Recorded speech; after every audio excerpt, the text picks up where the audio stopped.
Paano nga ba timplahin ang ating herbal juice, one of the juice? So, ito ay timplado na mga kamaestro and lalagyan lang natin ito ng water. Actually, ito ay naka-powderize. So titimplahin lang natin ito, half muna and then i-shake ninyo.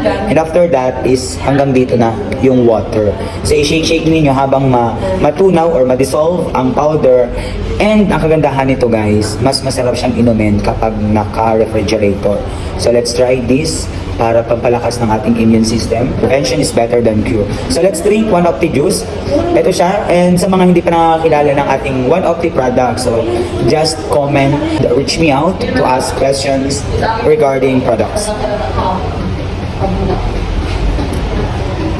Napakasarap talaga niya. And then kulay ano siya, red. Kasi buwa mera, red fruit kasi siya. And then lasang-lasa mo yung herbs at masarap siyang inumin. Pwede siya sa bata. Madali siyang lunukin kasi masarap siya. And then stevia is a natural sweetener of this coffee juice kaya talagang herbal na herbal siya. Thank you for availing. I hope na makasama kita sa aking community, Kamaestro community.